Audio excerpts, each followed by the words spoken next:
because I don't think you were planning on doing two this year. So Not even close. I mean, when I started the year, I told myself, this may not go well, and yeah, if you get like 300,000 in sales, like be happy with it. Every day there's something, and every day there's something new. So it's not easy, and I think every roofing owner will tell you it's not easy. Um, and would I do it again? I don't know. hey, how's it going? It's Tim Brown, and this is the Hook Better Leads podcast, and I'm on with Anthony Fuchsel of Montana Roofing Solutions. How you doing, brother? Good, how are you, man? Doing good. Yeah, we were just getting I was getting the information for the first time, and I kind of wanted the audience to experience with me. It's been a weird year. It's your first year in business, right? When did you do your first roof under this name? First roof under this name was in April. April April, of so this year. we moved April this year. Yep. So Jeez. we moved from Wisconsin to Montana in December. December 1st was our first day in Montana. So there was a lot of changes, and I started starting the business probably 3 months before we moved. Mm. So the big headline here is Anthony will be doing over 2 million this year in his first year in business, which is kind of crazy. And I'm assuming there's a lot of chaos in that experience because because I don't think you were planning on doing two this year. So Not even close. I mean, when I started the year, I told myself, this may not go well, and yeah, if you get like 300,000 in sales, like be happy with it. yeah, I took out my general liability policy for 750,000, and I thought that'd be a stretch. If we yeah, hit that, I was going to do a fist pump, and that would have been amazing. yeah. Right after we broke a million, about 2 weeks after, we had a hailstorm. So that's really where this volume comes from. Hmm. I don't think this would be repeatable at our size again Yeah. without that hailstorm. 'Cause And I think the you nice and thing I, about Montana and the area yeah. we live, go ahead. I was just gonna say, I think when you and I talked like last December or something, I was like, because you're like, I'm gonna go over 1 million. I was like, okay, I'm just making sure that's gonna be the case because otherwise the financials of working with Hook wouldn't make sense. So I'm just like trying to make sure that you're gonna do the things to do that because I'm like, that would make more sense to purchase our services. And I remember, yeah. So, but you did hit that even before the hailstorm, right? You hit over 1 million. Yep, we hit over 1 million before the Yeah. hailstorm, and it was at a pretty steady pace. We were getting Cool. probably 2 to 3 leads a day, and it was very manageable. There wasn't like this, I didn't feel like I was drowning, and we were going at a good clip. And then the hailstorm hit and bring on the water. So, Yeah. I was just gonna say I know it's not all fun and games because we experienced this already, didn't we, Anthony? Back at First American. So we the reason Anthony reached out to us, great company, and in Anthony was there when there's a lot of hail in that area, and essentially had to kind of drink from a fire hose as far as learning roofing sales probably at the time, and a lot of things like that. Now all that couldn't prepare you for this moment, owning a business and having this. So the confessional time. What has all this is just roofer audience. So talk to me. What is broken? What is hurting? Tell us about it. And would you do it again? yeah, it was super unexpected. Roofing sales, it's not an easy gig, but you have a lot of support around you, especially where I worked at First American before. My first year there, I sold 2 million, but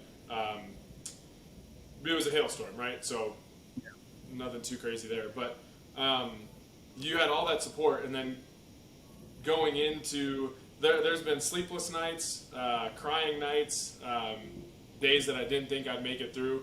None of that you had in roofing sales. Essentially in sales, you're a little bit more 8 to 5. You do grind harder if you want to get to like the 2 million mark, but you don't bring as much stress home. Um, every day there's something, and every day there's something new. So it's not Mm, easy, and I think every roofing owner will tell you it's not easy. I think And would I do it again? I don't know. I don't know. Uh, I think I would, but I just wish someone would have told me what I know now. And I don't think you can plan for this stuff, though. It's like any business; you just run into things, And you got to be. I Dude, think part of something that makes a good roofing salesman is really good at problem solving. Whether you're confrontation with homeowner or whatever it is, you need to be able to solve problems. And owning a business is no different. I'm sure you know, Tim. Every day, there's something different, yeah. and if you're good at problem solving, that'll help in the long run. Yeah, basically, I just don't think anyone should tell us if you know what I mean. Like, like if people would tell me in detail everything that was going to happen in my business, I don't think it would have done it, dude. So I'm kind of glad no one did because I am happy that I got into business. You know what I mean? Like now, it's Yeah. just I wouldn't have done it if somebody would have laid everything out for me. Like this is gonna how it's go. Like I traded an employee for like a year. My first year, put everything into them, and then just a year later, gone. Like you know what I mean? Like Yeah. that kind of stuff is. And I mean, you're going to experience some of those things too. And I know that this just I'm still super happy for you though because like it's nice to have revenue. Yeah, it's really nice to have revenue. I tell people it's a good problem to have, but sometimes it's Yeah. still a problem. But Yeah. my roofers really deserve most of the credit. I've got Yeah. 13 guys roofing, and they're phenomenal. My foreman Daniel, um, it was a godsend that he found me. He reached out to me after I went through probably 4 crews, and none of them Mm. worked out. There was one that was okay. Um, but they were working for other contractors in the area, and I essentially wasn't adding anything to the market. I was just taking, you know, just keeping them busy. So Hmm. when Daniel reached out, I had brought people from Idaho. I had brought all over, and then nothing worked. It just wasn't a good fit. So he reached out, and all the credit to them. Montana Roofing Solutions would literally be nothing without him. So it's super Yeah. important to find a crew that you get along with. It's very helpful if they're bilingual, and that's like one of the number one things. I thought I had a really good plan for that going into it. Plan exploded. Then I had backup plan, didn't work. Plan C was like a stretch, and that didn't work. And then many roofers would tell me they'd show up. They'd give me a date when they'd show up. I'd tell the homeowner, and they wouldn't show up. So that was our first major struggle. Was I told my wife, I'm like, I'm gonna have to throw the towel in. Like, I could Mm. go roof myself, but 30 squares would probably take me 2 weeks. So, Oh come on, you could yeah, put on that a was the roof. first major struggle. And what's that? You could put on a roof, brother. Yeah, it would take me. I mean, in the beginning, I roofed with them for the first couple months, and then I would do all the repairs myself. So, Hmm. like, just to bring in revenue, anything I Yeah. could do. It was a time of a ton of hustle. Yeah, like sun up, sundown. I was working 16-hour days, 6 days a week. People think you get into business and you get freedom. You get the opposite. Um, Yeah. but you got to grind to grow it, and we're still in that grind phase for sure. I'm not doing Saturdays too much anymore, but Mm. still the 16-hour days are real. I love that contrast between being a salesperson and owning a company because I know that like a lot of companies like are created through a resentment. You know what I mean? Like, and I know I don't think yours was, but I'm saying like there's like roofing companies duplicate. You know what I mean? Like they duplicate because like you'll have a sales guy. I know you will. You're gonna have a sales guy one day in a few years, and he's gonna be like, "Oh, Anthony is doing something wrong," and then he's gonna go off, and then you can't really prepare him for this, can you? There's moments. No, you You really just, can't. And props to the company I used to work for. I would have never left if we wouldn't have left for Montana. My yeah, wife is from here, and she was ready to go, and it was almost like a snap of the fingers, let's go do it. Um, but I think as a business owner, looking back now, that would have been really hard if I was in that owner's shoes, because he did put a lot of time into me, and yeah, I can see yeah, how hard that would be. yeah. It happens. It happens. Yeah. So how much of this do you blame on Hook Agency? A lot of it. I know in the beginning we weren't really your. Well, I think it's really smart to make long-term decisions, even when you're small. In the very beginning, I'd have people come up to me and think that we were here for years, or think that we were a really big company because of the image we were putting out.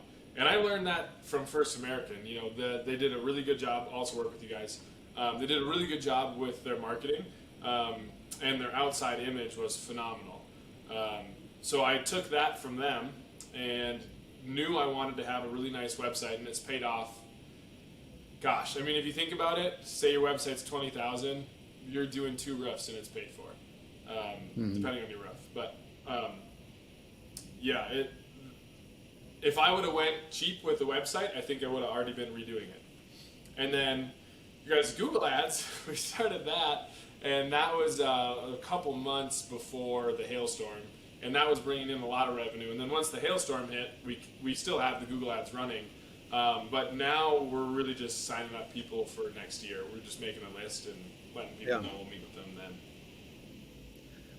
Well, I'm glad that we can take some of the blame, and I know that it hurts too. So it's not all just like, basically this is what I always say. Like, it's marketing is nothing in a way. Like the more you get it down, it's nothing. It's the person that manages the work and gets the work done. That's the value creation. Marketing is just, it accelerates it a little bit.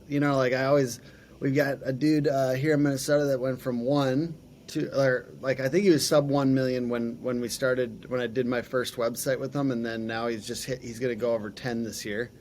And oh my gosh, which is exciting. Well, it's like 5-6 years, right?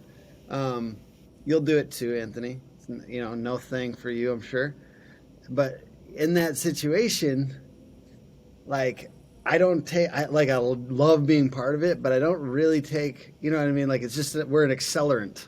You know what I mean? I like to be an accelerant. I believe that we really do help, but it's the person, it's the company. Cause it's not every company that we help. You know what I mean? It's just, but it's so much to do with the customer service focus. It's so much to do with like, what did you say? You gotta grind to grow it. That mindset is the fucking thing. That's the real thing. Yeah. Like marketing, you can only just accelerate that thing. And there has to be somebody there. And I know that it hurts, but like there has to be somebody like you there to actually grow it. Cause you can throw gas on something. And if it's not like pedaling, I don't know what the mixed analogy is here, but the point is there's got to be like somebody really working it. Otherwise you can waste a lot of money on marketing. And like that person has, so the value is in the doing. And I really believe that. I don't think that marketing. There was also a lot of value. The first thing I did when I started thinking about starting a business was ask Dallas if it was okay if I would talk to you guys, and 2, give Tim Brown a call. That was literally the first things that we did. Sorry about that. And you guys were more than just our website designer. You guys guided us, and you have so much experience in this industry. I remember there was one time I was sitting on my parents' couch, and you just called us and said, gave me some advice. I think it was through Instagram chat or something. But you guys were more, it felt like it was an extension of Montana Roofing Solutions instead of us just hiring a company, get this done for me. And I think that's really important, whether you're hiring an accountant, a lawyer, you do both of those, but it has to feel like they are an extension, like they're almost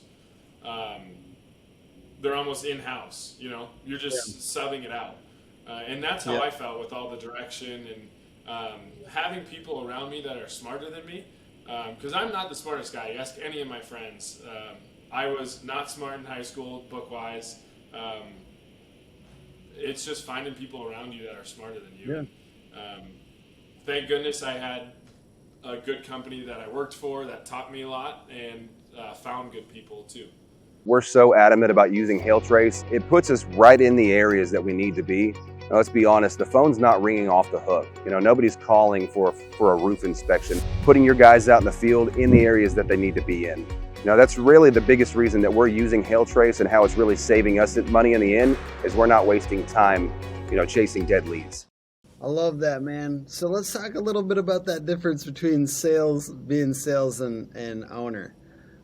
What did you think when you were a salesperson working for an owner that you know is not true now from experience? What did you think about owning a company? Did you take it for granted a little bit? Anything you learned from that switch over? Oh yeah, I learned a lot, and most of it was there was a few interactions that I had with First American where I just didn't understand where they were coming from, and now I'm like, that is exactly where they're coming from. Yeah. But what was Like, can you different? can you give an example? I will in a second, but Okay. there you'd never see. I think this is true for a lot of people who are envious of people who have money. You never see what they did to get there. You see where they're at, and you don't know. I'm sure Dallas, Amy, they were grinding hard. They told me once that like they're out there doing like roofing repairs once, and you just kind of glance over it. And they used to deliver materials. I'm right there. We were doing the roofing repairs. I deliver materials all the time. I mean, we're out and about doing everything, but you see the success and you don't see the work that it took to get there. So you see their job and you say, okay, I could probably do that. Here's what I would improve upon. But you don't see what it took to get there. And I think that's what a lot of sales guys miss is all of the parts from A to Z, and you're looking at Z and how hard it is to get from A to Z. Yeah. But examples of things that there'd be discrepancies, like one time I remember Dallas getting on me for editing his contract. Like, this is crazy now. Like, if someone did this, I'd be so upset. But I just wanted to get the sale. So I noticed our contract was like 12 pages long, and I would print like the first 2 pages, which are where you sign and like the main stuff. But people would look through this 12-page contract and they'd be like, "What the? I mean, I gotta read all this?" And I'm like, "Yeah, you probably should." But so, anyways, I just for not half a year, but for a while, I just printed the first 2 pages. And when Dallas caught wind of it, he's like, "Dude, I had people specifically put this together. Like, why do you think you can just take 2 pages?" And I was like, "Well, because it was easier, and I would get the sale." So it wasn't until I started this position, right?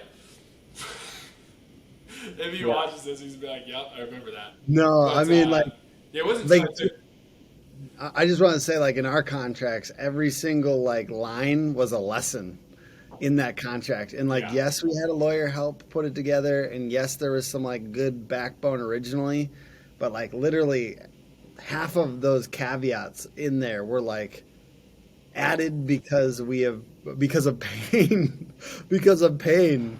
And like we have to have them in place because that's the rules of the game. And if you don't have the rules of the game, no. So I totally see but I get it when you're a salesperson. You're like, man, this just feels like fluff or something. Yeah.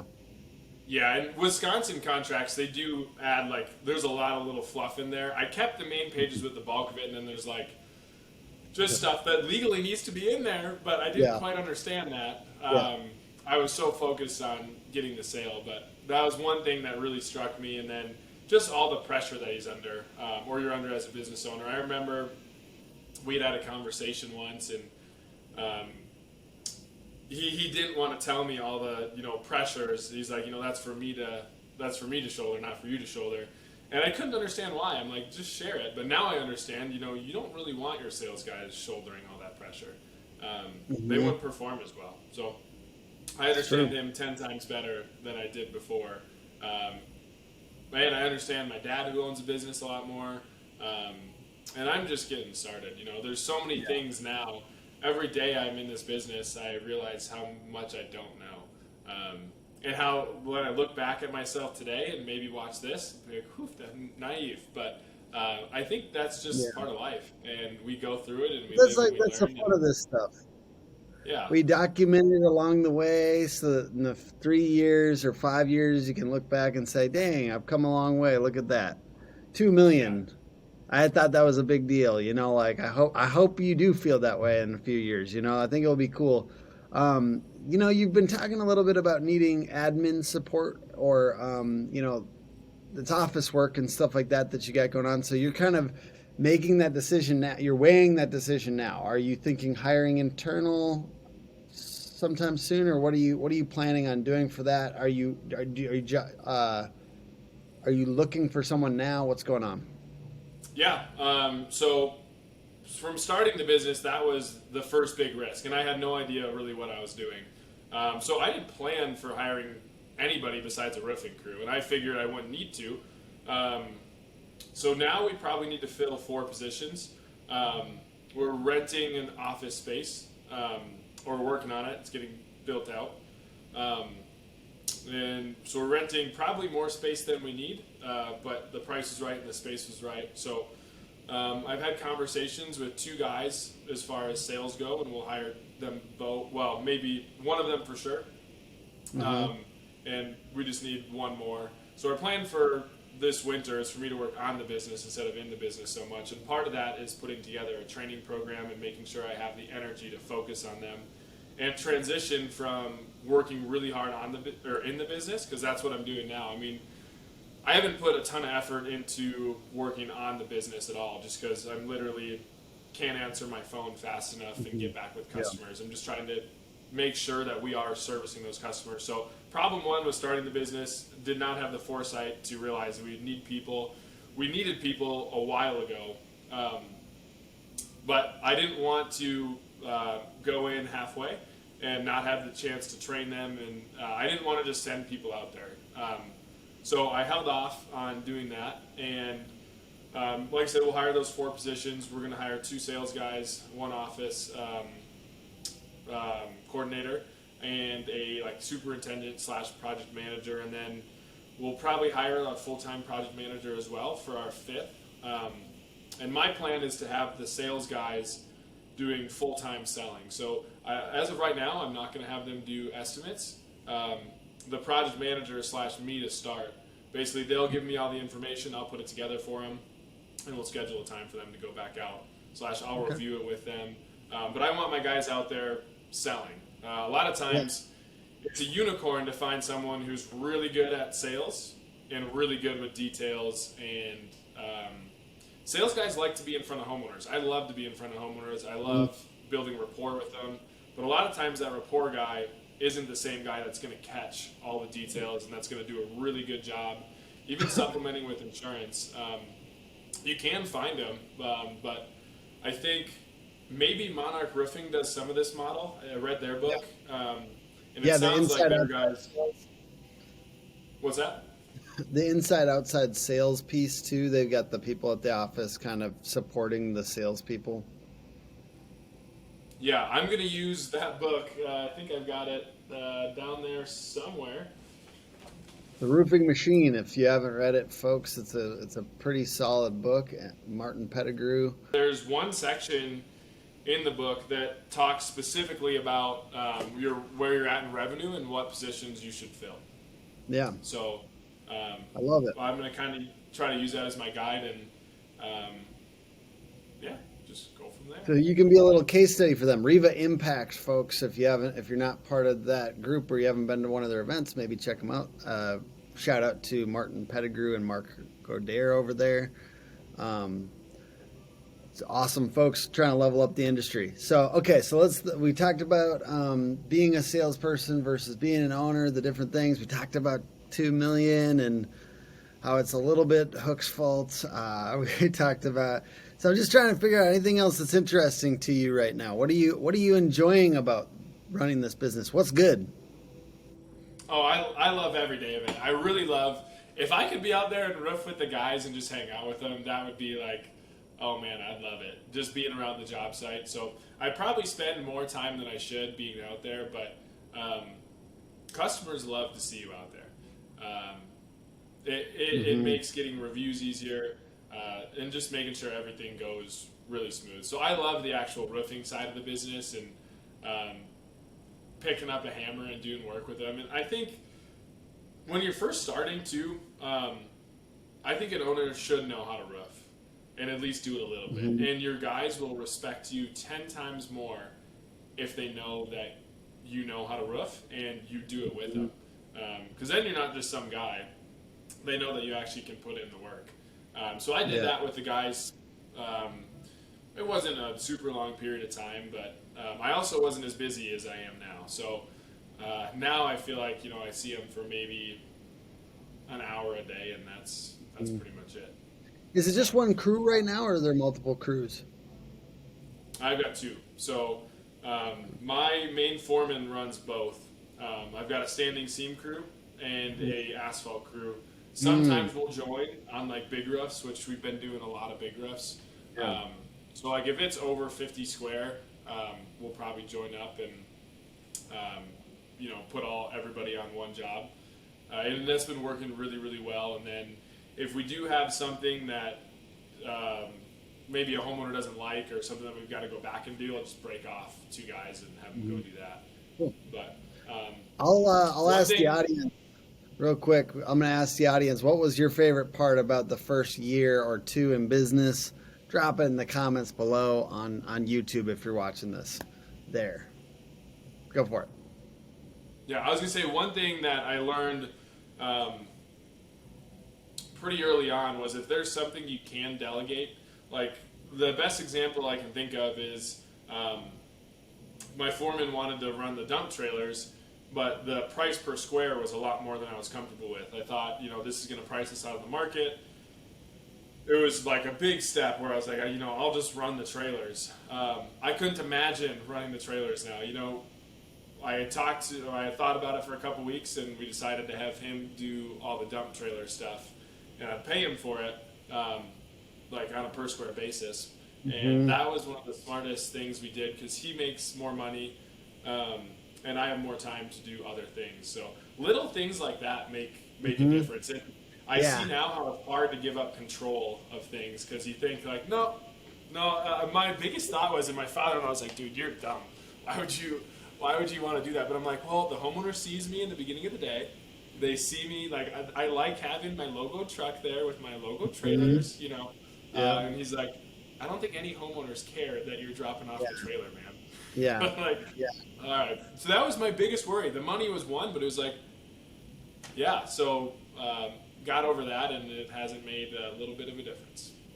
That's always funny. Like, that's a real skill though. Like letting go of control when you're leading something. Like, and that's still like with our team and our leaders at our company is like a big deal. Like, and now trying to teach them how to do it. It's so uncomfortable though, no matter what though. Letting go of those things originally, it hurts.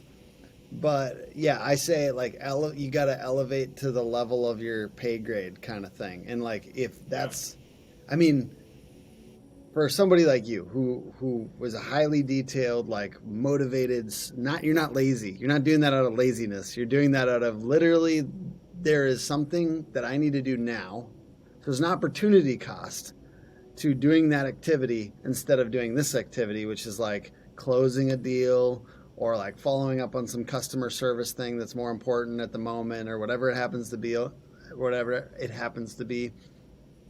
So there's an opportunity cost.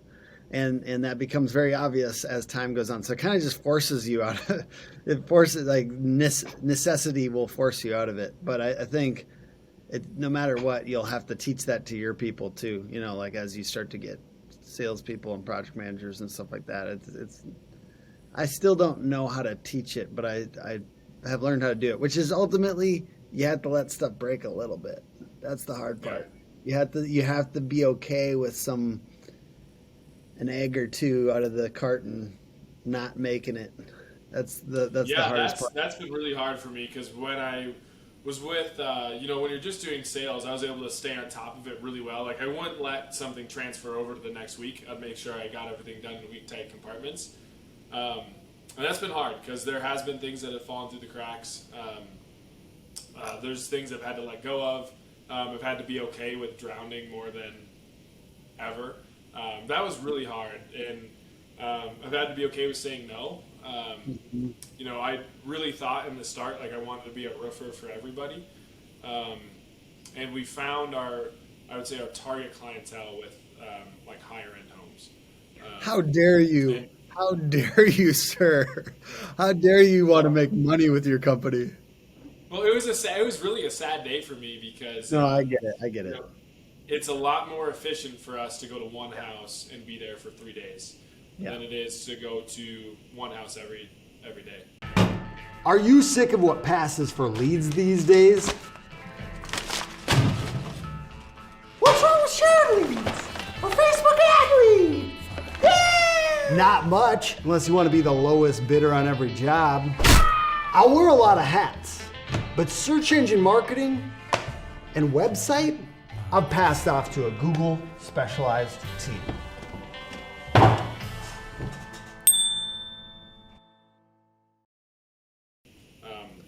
So that was kind of tough. That was a weird realization, and we still will work on anybody's house. But our target or our ideal clientele would probably be like a higher end home because it's a little bit more efficient. And I think, as you know, efficiency is where you make money, which also leads me into looking at your background on Company Cam.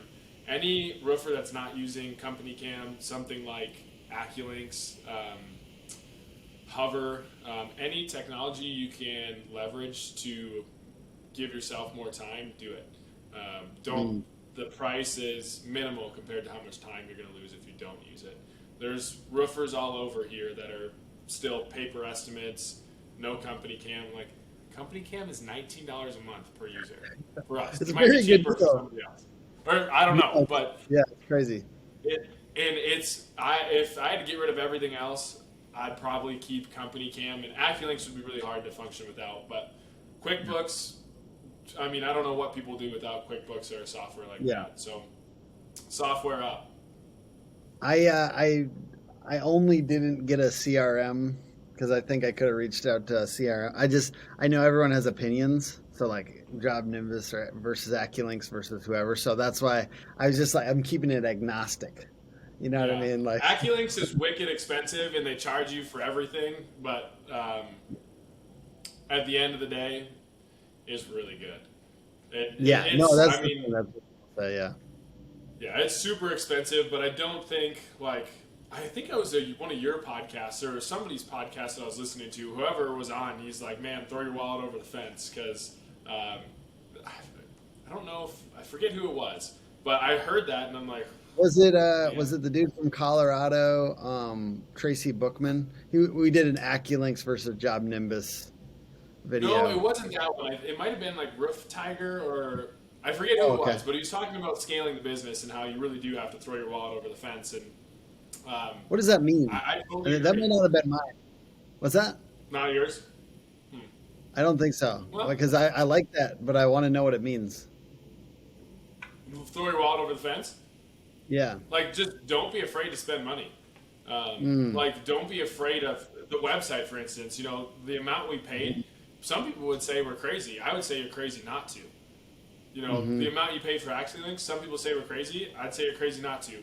There was a lady I could have hired right after I heard throw your wallet over the fence, a lady I could have hired that would have really grown our business. I kicked myself like every week for not doing it, and the amount of money was more than I wanted to spend, and I didn't do it. But it would have been an amazing decision to do it, but I was so worried about money, I let that stop me. There's so many times where just like so many times, I mean, this first 6 years in business or whatever, that it feels like I have to, it sucks because I'm like, I want to be profitable, but like I'm always doing that thing where I have to like take the next step. Like we just hired somebody today that like is a dev, web dev. It's our fourth web dev.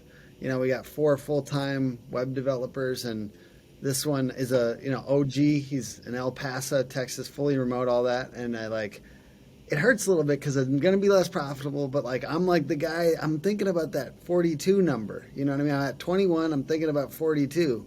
So it's just like, I'd rather make sure the service is really good right now. That's why I feel like I'm always throwing the wallet over the fence. But I mean, once we, I think that this is a thing we all do though. It's like once we scale, then we'll figure out the profit thing. We get fine profit. We're paid well by the company. It's just that profit percentage doesn't always look that crazy. It's just, but I'm just like literally, I just want it to be good. You know what I mean? I want it to be good, and I'm probably like you. I'm very uncomfortable when like there's customer service discrepancies, and I'm like, I'm gonna pay to fix this shit, because if there is something, it's so uncomfortable to me. I just don't I literally like have a hard time resting unless it's fixed. You know? Yeah, absolutely. Yeah, 100%. And I'm looking forward to the next challenge of hiring people. It's something I've never done. I mean, it's probably going to be more challenging than hiring and managing people. I think is going to be more challenging than even starting the business. So, Oh yeah. I'm No, mentally I think prepared. the 1-2 person business thing, like 2 or 3 person business, that's Anthony. That's easy. I'm sorry. I'm sorry to let you Yeah, know. no. I'm sorry, bro. Like it's I'm so the scared. Like, yeah. we've got 13 guys roofing, but no one in the office. And I'm like, Yeah. No, 13 sorry. guys, what's wrong I with them? shouldn't say. So yeah, yeah. No, No, no, that's a and lot. I've That's heard that. No, I think you're right though, because I've yeah. heard that. I've heard that from you. I've heard that from Dimitri. I've heard that from everybody. When you're the size that we are, it's easy. It's hard for me right now, but like I am looking forward to the challenge Yeah. so that so I know where you're coming from. I know where these other people are coming from, and before my naivety would say, it's not gonna, we'll do fine. But I am looking forward to it. I'm looking forward to the challenge. I think it'll help grow the business, which is what I care about the most, and serving customers. I couldn't do this again just myself. Our customers would be letting people down. We already do let people down, specifically people we're not working for. Yeah, but definitely looking forward to. How do you say no to? That's a good topic. How do you let people down if you guys aren't the right fit? How does that work? Because I know how I do it, because I have to do that occasionally. Just like if somebody's like way off on pricing or they can't get there in their mindset, I'm just like, well, here's 3 referrals. That's how I do it. How do you handle when it's There not was the right probably fit? about a month that we were going out. I actually had someone helping me. He was going out and doing inspections, and he was my brother-in-law. But so, anyways, he was doing inspections, and we were so busy that he would get back to me with all the information, and I would not get back to people fast at all. Or I'm sure there's a few that we never got back to, and that hurts. And I'm not even sure how we could find them at this point. I'm sure I could go through AccuLinks, but I think there's a lot of people that we did end up letting down, and that was just I don't know.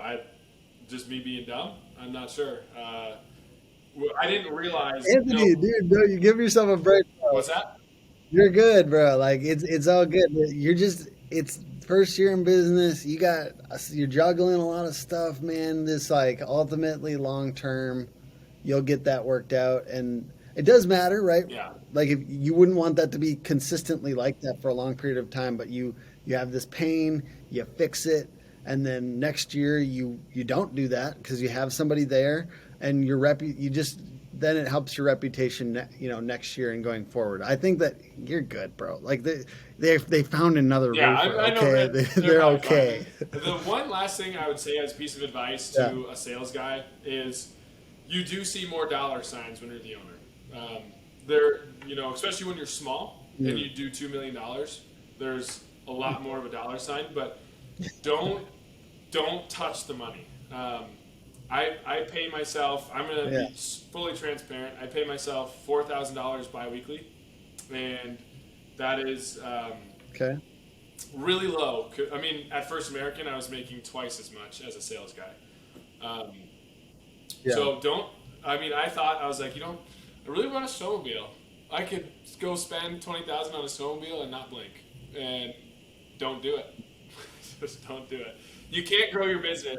The only thing What's I would that? suggest, the only thing I would suggest as a caveat to that is maybe send your wife on a cool trip or something. Because what my thought is, that you want to whet her appetite for this business. Like, you know what I mean? Like, and probably she's already excited about it, but I'm saying like you want her to feel that. And it's a little harder to do that later when you have a bunch of people and they're judging a little bit of like, what's the lifestyle of these owners? You know what I mean? So like maybe send her on a trip. That's my one piece of advice back maybe. And MacArthur is sending us on a trip to Mexico. So that'll. All right. That's a free trip. That. So what's MacArthur? They're our shingle supplier. Oh, yeah. Nice. Very cool. You love to hear it. Well, that was smart of them. Yeah, they've treated us really well here. I love it. Talk to me. If somebody wanted to go check out your company or connect with you online, what would they do? The best way would probably be to email me, and we'll set up a time to just have a phone conversation.